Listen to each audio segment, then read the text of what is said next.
to see a magic trick? Let's do this.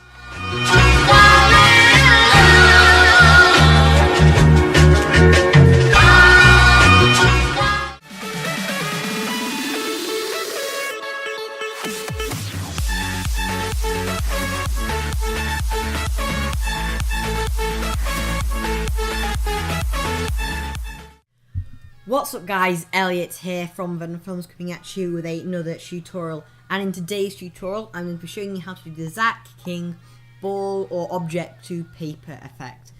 Now this tutorial is going to be quite a quick tutorial, and I kind of needed to do a tutorial as I have not done one in probably about 10 days I think it is now. So without further ado, let's get on to the tutorial. Honey. Okay, so the first thing you've got to do is go onto Photoshop and cut out the image that you want, preferably a ball. I think a ball works best. And then you're going to want to print this out twice. And on one of the copies, you want to cut it out in the shape so you just have the hole in the middle. Now you notice I'm struggling here a bit as it's quite hard cutting up to the camera, but I think it looks good in the end. So then what you're going to do is get the piece of paper with the ball on it, show both sides so it makes the cell effect a bit more. Then you're going to slam that down on the surface that you want. You are then going to keep that in the same place, but slide the piece of paper with the hole on it over the top, and then bring the bottom one out so the paper stays in the same place. Then you're also going to get a bit of blue tack on the back of the ball, stick that where the hole is, and then you're going to pick the paper up and repeat the same action. Make sure you've got the same camera angle and nothing has changed. And then you're going to pick the ball up and show it off to the camera. So the first thing you want to do is probably have a composition. You can either do this in the editing timeline or just a composition.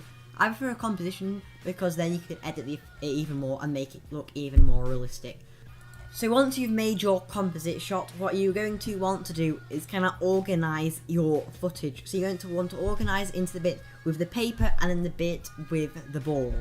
So I'm just going to go through my footage here. I might just make the side panel a bit smaller just so I can see it more easily. And I'm just going to, oh, I cut that a bit too much. I'm just going to find where I first slammed down. I also got a bit me showing, so it's like just a piece of paper and it's see-through and that kind of thing as well. So I think there looks about right. So I'm just going to cut that to there. And that thing. Oh, maybe just have that a few frames later. So there. I'm going to play this 3 by pressing the spacebar. I've shown nothing, and then I slam it down. So I'm going to use the control and arrow keys to get to the right frame.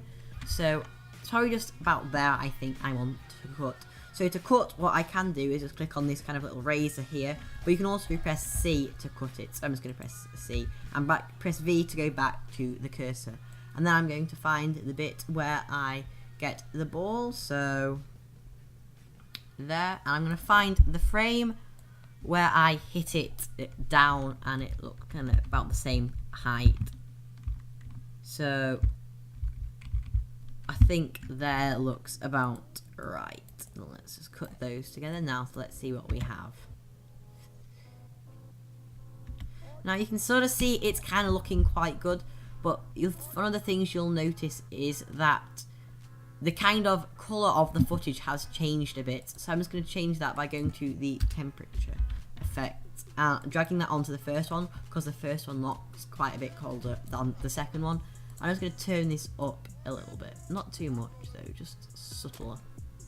So let's see, they look much better now. So once you've done that, I'm also going to add a colour grade, as once I've done the colour grade, it'll make it sell the effect even more. So I'm just going to add a new layer, a new grade, and I'm just going to look for a cool colour grade that I think will look quite good. So I think for this, what I'm going to do is have quite a highly saturated, lively kind of video colour grade. So I'm just going to go to the hue and saturation and lightness, go to the master, and turn the saturation up a bit, maybe about 15, and I'm also going to add a bit of contrast. So I'm going to go to the curves, drag that on. I'm going to put the curves at a preset of that, and then I'm just going to edit these around a bit. So